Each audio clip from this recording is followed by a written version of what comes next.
Hey everybody, hope you guys are doing very well.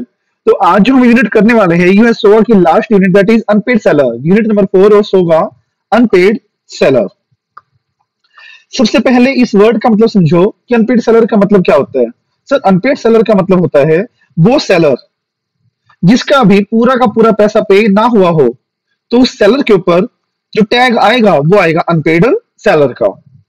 अब sir पैसा पूरा पे ना हुआ हो, चाहे 1 रुपया, एग्जैक्टली चाहे 1 रुपया भी उसका पेंडिंग हो कस्टमर की तरफ, तो भी उसको हम अनपेड सेलर का नाम देंगे।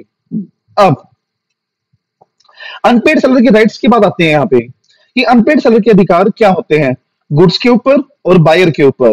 पहले पढ़ते हैं गुड्स के ऊपर, उसके भी फर्दर दो पार्ट्स हैं। पहला, जब ओनरशिप बायर को चली गई हो, और दूसरा ओनरशिप बायर को ना गई हो तो क्या राइट्स होंगे रिस्पेक्टिवली, और बायर के ऊपर क्या राइट्स होंगे वो हमारे अलग से हैं।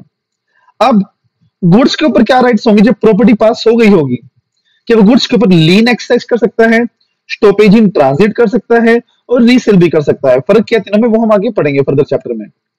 जब ओनरशिप ट्रांसफर नहीं होती तो क्या प्रोविजंस है, विद होल्ड द डिलीवरी, कि वो ओनरशिप उसको ट्रांसफर नहीं करेगा अगर उसका पैसा पे नहीं हुआ तो लीन एक्सरसाइज कर सकता है, स्टॉपेज अप्लाई कर सकता है और रीसेल भी अप्लाई कर सकता है। बायर के अगेंस्ट क्या राइट है, प्राइस के लिए इशू कर सकता है, डैमेजेस के लिए इशू कर सकता है और ब्याज लेने के लिए भी इशू कर सकता है। इसको वन बाय वन हम कवर करेंगे फर्दर चैप्टर में। अब सबसे पहला हमारा है व्हाट इज अनपेड सेलर।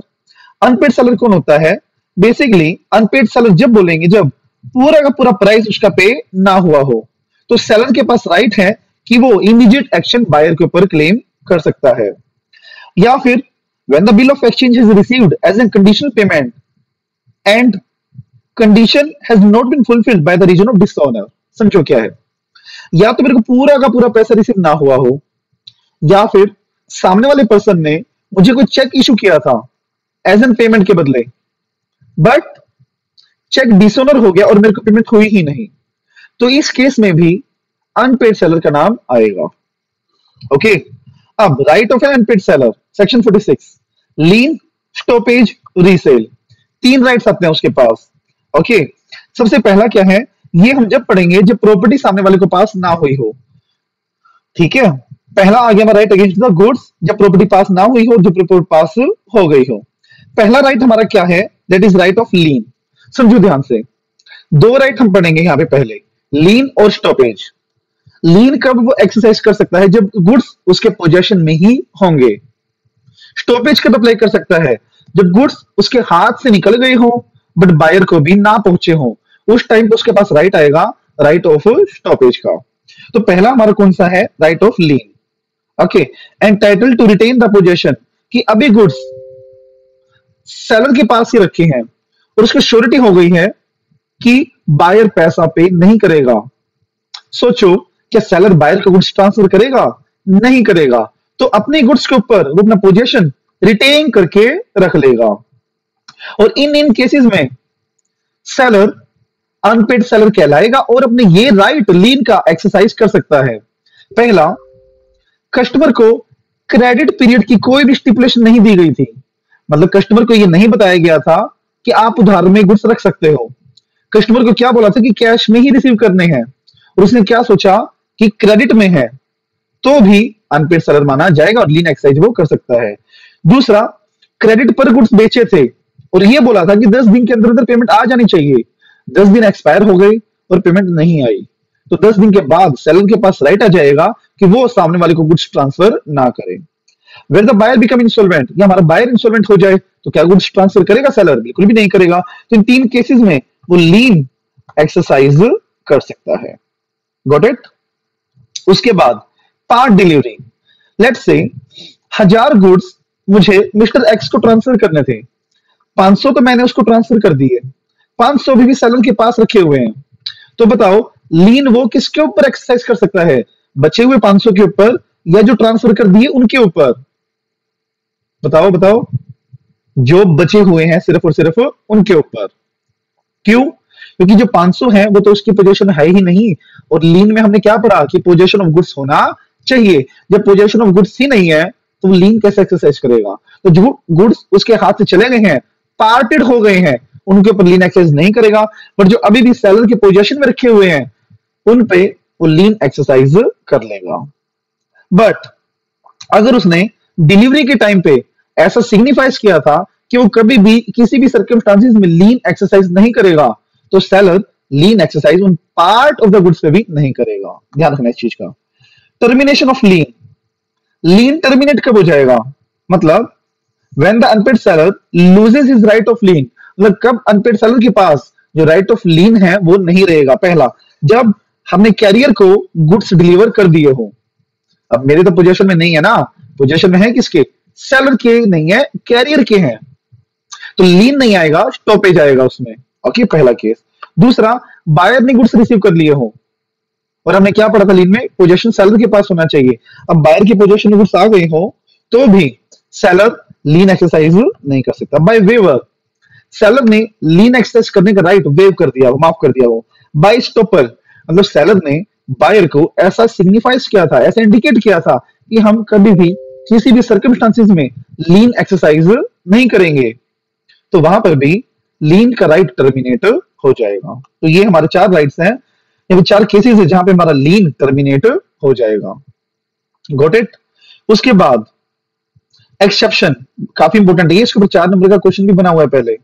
देखो क्या ये, unpaid seller having the lien thereof does not lose his right of lien by reason only that he has obtained a degree for the price of goods। मतलब buyer ने court से order दिलवा दिया, degree मतलब order, court से order दिलवा दिया कि हम आपको प्राइस पे करवा देंगे, आप इसको गुड्स ट्रांसफर कर लो। कि इवन दो कोर्ट से ऑर्डर क्यों ना आ गया हो, फिर भी सेलर रिस्पॉन्सिबल नहीं है बायर को गुड्स ट्रांसफर करने के लिए।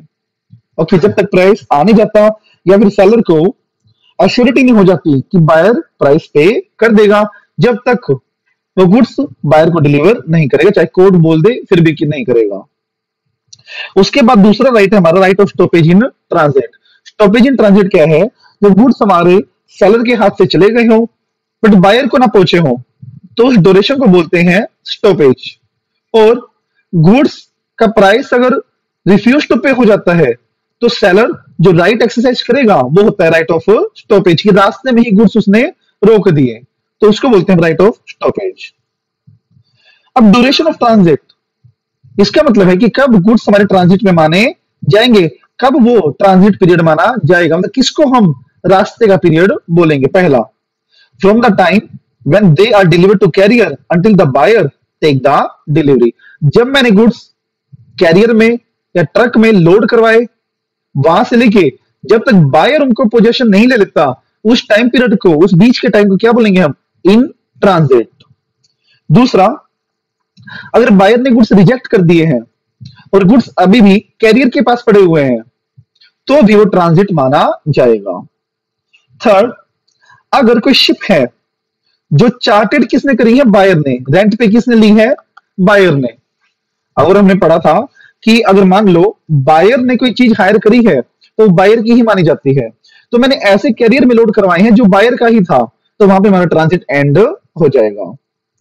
फिर जब पार्ट डिलीवरी हो गई और पार्ट डिलीवरी नहीं हुई, तो जो पार्ट डिलीवरी हो गई, बायर को गुड्स पहुंच गए, तो उस पर वो स्टॉपेज अप्लाई नहीं कर सकता, बट जो भी रास्ते में है उस पर स्टॉपेज अप्लाई कर सकता है। और जो गुड्स अभी ट्रांजिट में आए ही नहीं है उनमें वो स्टॉपेज अप्लाई बिल्कुल भी नहीं कर सकता।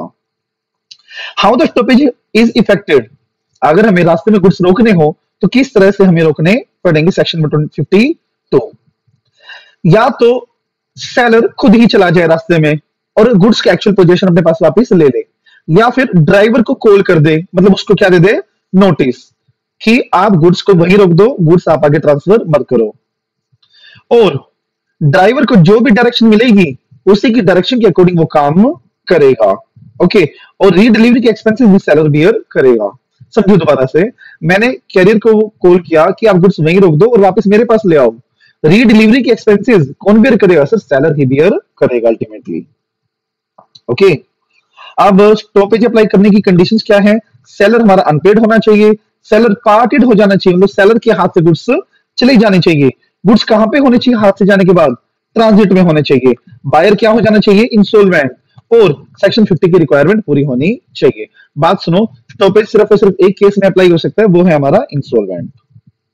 When does transit comes to an end, transit खत्म कब हो जाएगा? एक पॉइंट तो हमने ऊपर पढ़ा था कि ऐसे शिप में हमने डाल दी जो बायर ने ही रेंट पे लिया है, उस टाइप पे भी एंड हो जाएगा। और बाकी और भी काफी सारे हम केसेस पढ़ेंगे जहां पे ये लिखा हुआ है कि ट्रांजिट एंड कब हो जाएगा। पहला, व्हेन द बायर और बेली ऑब्टेन द डिलीवरी, जब तो बायर या उसका कोई एजेंट गुड्स की डिलीवरी ले ले तो हमारा ट्रांजिट वहां पे एंड माना जाएगा। Buyer obtain the delivery before the arrival of goods at destination, मैंने बोला था कि जो बायर की गुड्स है ना उसके वेयर हाउस में उतार के आना, बट बायर ने रास्ते में ही गुड्स का के पोजीशन ले लिया तो अल्टीमेटली बायर को तो पोजीशन चला गया ना, तो वहां पे भी स्टॉपेज एंड हो जाएगा या फिर ट्रांजिट एंड हो जाएगा। तीसरा, जहां पे कैरियर ने गुड्स लोड कर दिए हो और बायर को एक्नॉलेज कर दिया हो। So what to acknowledge, acknowledge क्या किया हो बच्चों कि आपके गुड्स मैंने होल्ड कर लिए हैं आपके बिहाफ पे और आपको मैं वो सही सलामत पहुंचा दूंगा, तो उस टाइम पे हमारा ट्रांजिट एंड माना जाएगा, क्योंकि कैरियर ने ऐसा बोल के अपने आप को एजेंट सिग्निफाइज कर दिया है। या कैरियर ने कोई डिफॉल्ट कर दिया हो तो भी ट्रांजिट एंड माना जाएगा। या फिर ऐसे कैरियर में मैंने कुछ डाले हो जो कि हायर किसने किया है, बायर ने किया है। या फिर पार्ट डिलीवरी मैंने कर दी हो, part of the delivery buyer को रिसीव हो गई हो, तो उस पार्ट डिलीवरी का राइट ऑफ स्टॉपेज एंड हो जाएगा। या फिर ऐसे शिप में गुड्स डाले हो जो बायर ने ही हायर किया है।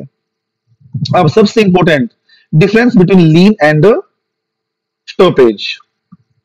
लीन में क्या होता है, जो गुड्स मेरे पास है मैं उनको अपने पास ही रखता हूं, मतलब रिटेन। स्टॉपेज में क्या होता है, जो गुड्स मेरे हाथ से चले गए मैं उसको वापस लेता हूं, मतलब रीगेन। पहला पॉइंट। दूसरा, जब लीन एक्सरसाइज होगा तो गुड्स सेलर की पोजीशन में होने चाहिए, seller should be in position of the goods. और स्टॉपेज में गुड्स पार्टेड हो जाने चाहिए, अलग हो जाने चाहिए। लीन 3 केसेस में राइज हो सकता है, वो क्रेडिट पेड वाला स्टिपुलेशन नहीं थी, पीरियड एक्सपायर हो गया, वो बताया था ना मैंने आपको। तो लीन हम जब भी एक्सरसाइज कर सकते हैं चाहे बायर इंसॉल्वेंट ना हुआ हो, बट स्टॉपेज तो जब भी अप्लाई होगा जब बायर इंसॉल्वेंट हो जाएगा। स्टॉपेज शुरू कब होगा, जब हमारा लीन एंड हो जाएगा। और इसको हम क्या बोल सकते हैं कि राइट ऑफ लीन का एंड होना ही स्टॉपेज की शुरुआत मानी जाएगी। और लीन खत्म हो जाएगा as soon as the goods out of the position, जैसे ही गुड्स ट्रांसफर हो गए वैसे ही लीन खत्म। और जैसे ही गुड्स पोजीशन के बाहर गए वहां पे स्टॉपेज का राइट शुरू हो जाएगा। तो ये हमारे कुछ 5 डिफरेंसेस है। पहला, रिटेन रीगेन, पोजीशन में होते हैं, पोजीशन में नहीं होते। दूसरा, लीन में इंस्टॉलमेंट होना जरूरी नहीं है, बट स्टॉपेज में इंस्टॉलमेंट होना जरूरी है। उसके बाद स्टॉपेज शुरू हो जाएगा जब लीन एंड होगा, या फिर लीन के एंड होने से स्टॉपेज की शुरुआत मानी जाएगी। उसके बाद सेक्शन 35 काफी इंपोर्टेंट है, अफेक्ट ऑफ सबसेल और प्लेज बाय बायर। बात सुनो, अगर मान लो मैंने गुड्स बायर को दे दिए थे, या फिर अब मानो कि बायर को ओनरशिप दे दी थी, पोजीशन मेरे पास ही था और उसने वो आगे फर्दर सेल कर दिया, तो क्या फर्दर सेल होने से सेलर के किसी भी राइट को अफेक्ट होगा? सर कोई भी इफेक्ट नहीं होगा। बेशक से बायर ने फर्दर सेल कर दी हो तो भी सेलर के लीन और स्टॉपेज के राइट पर कोई भी इफेक्ट नहीं पड़ेगा, पर पड़ जाएगा जब सेलर ने उसको एसेंट दे दी हो। जैसे ए हमारा सेलर था, उसने बी को गुड्स बेचे और उसको बोल दिया कि आप सी को बेच दो और सी से जो पैसा आएगा वही पैसा आप मुझे ट्रांसफर कर देना। इनडायरेक्ट वे से ए ने बी को ऑथराइज कर दिया कि आप सेल कर सकते हो। तो यहां पे ओनरशिप ट्रांसफर करने के बाद या फिर ना करने के बाद दोनों के सिमिलर है, इसमें लीन या स्टॉपेज अप्लाई बिल्कुल भी नहीं कर सकता। ओके। और फिर जब डॉक्यूमेंट ऑफ टाइटल बायर को ट्रांसफर कर दिया हो और वो डॉक्यूमेंट ऑफ टाइटल बायर ने फर्दर बायर को ट्रांसफर कर दिया हो तो दोनों राइट डिफीट हो जाएंगे। बट अगर प्लेज किया हो थर्ड पार्टी को तो प्लेजी के राइट से वो अपने राइट एक्सरसाइज कर सकता है। मतलब पहले प्लेजी के जो राइट्स उनको ध्यान में रखेगा, उसके बाद अपने राइट्स को वो ध्यान में रखेगा। बस। अफेक्ट ऑफ स्टॉपेज, अब स्टॉपेज कर दिया तो कॉन्ट्रैक्ट है ना वो हमारा डिस्काइंड नहीं होगा, कॉन्ट्रैक्ट फिर भी एनफोर्सेबल माना जाएगा। बायर अगर पेमेंट करके गुड्स लेना चाहे तो वो ले सकता है। अब राइट ऑफ रीसेल, ये थर्ड राइट अपना स्टॉपेज हमने पढ़ लिया, लीन हमने पढ़ लिया, थर्ड राइट क्या था, रीसेल का। रीसेल वो कर सकता है, डेफिनेटली कर सकता है, बट रीसेल से पहले उसको एक रीजनेबल नोटिस बायर को देना पड़ेगा। अगर सर बायर को नोटिस नहीं दिया तो क्या होगा, वो हम पढ़ेंगे आगे। देखो क्या कंडीशंस हैं। अगर गुड्स हमारे पेरिशेबल नेचर के हैं तो नोटिस देने की कोई भी रिक्वायरमेंट नहीं है, बट अगर पेरिशेबल नेचर के नहीं है तो बायर को नोटिस देना जरूरी है। नोटिस नहीं दिया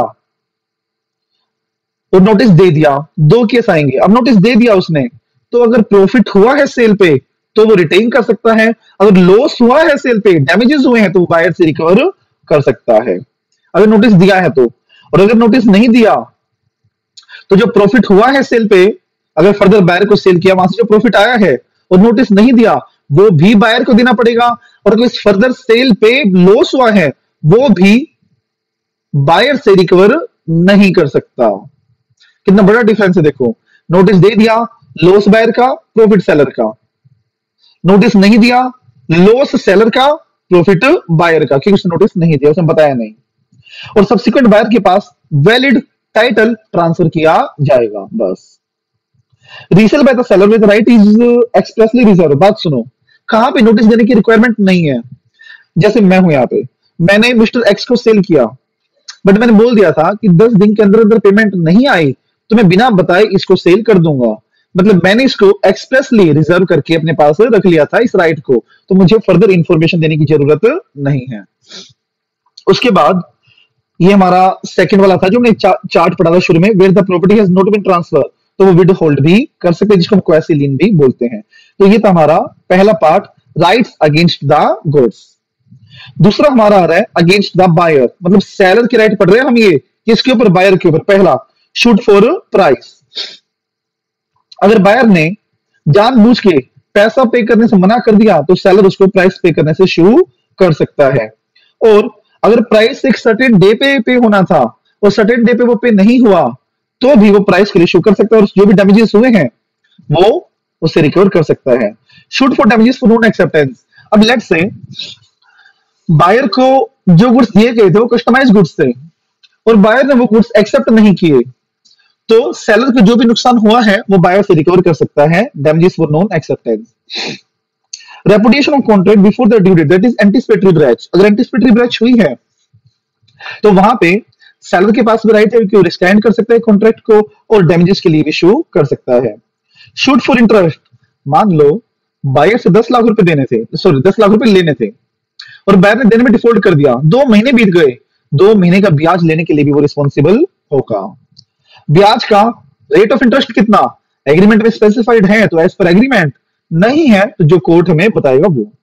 यहां पे हम पढ़ रहे हैं rights of buyer against the seller, मतलब बायर के क्या राइट्स होंगे सेलर के ऊपर। पहला, डैमेजेस फॉर नॉन डिलीवरी। अगर ये स्पेसिफाइड था, क्या स्पेसिफाइड था कि सेलर को इस डेट पे गुड्स भेजने ही भेजने हैं, बट गुड्स उसे नहीं भेजे तो जितने भी बायर को लॉस हुआ है, डैमेजेस हुआ है, वो सारा सेलर से रिकवर कर सकता है। Suit for specific performance. Buyer कहेगा भी मुझे डैमेज नहीं चाहिए, ना मुझे पैसे चाहिए, मुझे तो वो प्रोडक्ट ही चाहिए जिसके लिए मैंने ऑर्डर दिया था। ये किस केस में हो सकता है, जहां पे स्पेसिफिक गुड्स हो और जहां पे कुछ यूनिक नेचर के गुड्स हो और जहां पे पैसे या डैमेजेस एडिक्वेट रेमेडी ना हो। तो वहां पे बायर बोलेगा कि मुझे तो एडिक्वेटली वो गुड्स चाहिए जिसका मैंने ऑर्डर दिया था, मुझे चाहिए ही नहीं, मुझे चाहिए ही नहीं कि पैसे वैसे, मुझे तो वो गुड्स ही चाहिए जिसके लिए मैंने ऑर्डर दिया था। Shoot for breach of warranty. अगर कोई ब्रेच ऑफ वारंटी हुई है या कोई डिफेक्ट निकला गुड्स में तो वो वारंटी के लिए भी इशू कर सकता है। Reputation of contract before the due date. अब एंटीसिपेटरी ब्रेच सेलर की तरफ से हुई है तो बायर के पास भी राइट है कि वो कॉन्ट्रैक्ट को कैंसिल कर सकता है। शूट फॉर इंटरेस्ट कैसे, अब बायर ने एडवांस पेमेंट कर रखी थी और एडवांस पेमेंट के बदले गुड्स आने चाहिए था, आपको पता है, अब गुड्स नहीं आए तो बायर के पास राइट है कि वो कॉन्ट्रैक्ट को रेपुडिएट कर सकता है और डैमेजेस के लिए इशू भी कर सकता है। सबसे important section 64, that is auction sale. Auction sale क्या होता है, नीलामी। That is mode of selling the property by inviting the bids, कि बोलियां मंगवा के अपनी प्रोडक्ट को बेचना, उसको बोलते हैं ऑक्शन सेल। इसके रूल्स क्या है, पहला, where the goods are sold in lots. अब मुझे 10 कार्स की बोली लगानी है तो कि 10 कार को एक कॉन्ट्रैक्ट माना जाएगा, बताओ, नहीं, और सब का अलग अलग कॉन्ट्रैक्ट माना जाएगा। तो गुड्स हम लोड्स में सोल्ड कर रहे हो, लोड्स में सेल कर रहे हो, तो हर एक लोड का, हर एक प्रोडक्ट का अलग से कॉन्ट्रैक्ट माना जाएगा। Completion of contract of sale, contract of sale complete कब होगा? जब फॉल ऑफ हैमर हो जाएगा। हैमर के फॉल होने पे हमारी ऑक्शन सेल कंप्लीट मानी जाएगी। राइट टू बिड में भी रिजर्व, अब सेलर को भी राइट दिया गया है कि वो भी बिड लगा सकता है, बिड को बढ़ाने के लिए, बिड को चलाने के लिए, पर उसको एक्सप्रेसली बताना पड़ेगा सबको कि ये बिड मैं लगा रहा हूं या मेरे बिहाफ पे कोई एजेंट मैंने बिठा रखा है जो मेरे बिहाफ पे बोली लगाएगा, जिसको हम पफर भी बोलते हैं। where right of sale where the sale is not notified by the seller, जहां पे सेल सेलर ने नोटिफाई नहीं करी, गॉट इट, नोटिफाई नहीं करी तो सेलर ने गलत तरीके से बिड लगा दी। एक्सप्रेस तो क्या ही नहीं ना। अब बायर क्या सोच रहे हैं, ये तो एक बायर है, दूसरा जो सेलर बैठा है वो क्या सोच रहे हैं कि ये तो बायर ही बोली, सेलर ही बोली लगा रहा है। सॉरी, दोबारा सुनो, let me repeat again. Buyers को क्या लग रहा है कि कोई और बायर बैठा है जो बोली लगा रहा है, बट एक्चुअल में वो है कौन? सेलर है, जिसने एक्सप्रेसली नहीं बताया। तो वहां पे कॉन्ट्रैक्ट वॉइडेबल हो जाएगा और बायर ने जो कॉन्ट्रैक्ट किया है वो कैंसिल भी कर सकता है। रिजर्व प्राइस, जिससे बोली उठाई जाएगी, मिनिमम प्राइस जहां से बोली शुरू होगी वो रिजर्व प्राइस। प्रिटेंडेड बिडिंग, अगर बिना नोटिफाई किए बिडिंग लगाई है या सिर्फ एनहेंस करने के लिए प्राइस को बोलियां लगाई जा रही है, उसको बोलते हैं प्रिटेंडेड बिडिंग, और कॉन्ट्रैक्ट हमारा वॉइडेबल माना जाएगा और बायर उसको रिस्काइंड भी कर सकता है। दूसरा पॉइंट हमारा है इंक्लूजन ऑफ इंक्रीज और decrease the taxes in the contract of sale. आसान सा है, सुनो ध्यान से। अगर मान लो कॉन्ट्रैक्ट करने के बाद हमारा टैक्स रेट बढ़ गया हो या इंक्रीज हो गया या डिक्रीज हो गया हो, दोनों केसेस में ही हम कॉन्ट्रैक्ट को वैसे ही रीड आउट करेंगे। बढ़ गया हो तो बढ़े हुए प्राइस पे, कम हो गया तो कम हुए टैक्स पे। Okay, unless otherwise mention in the contract, contract में कुछ और लिखा हुआ तो वो मानेंगे, अदरवाइज बढ़ा है तो बढ़ा देंगे, कम हुआ है तो कम कर देंगे। तो ये थी अपनी यूनिट नंबर 4। जल्दी हम जंप करेंगे पार्टनरशिप पे। Till then stay tuned, bye bye, have a nice day, see you in the next session.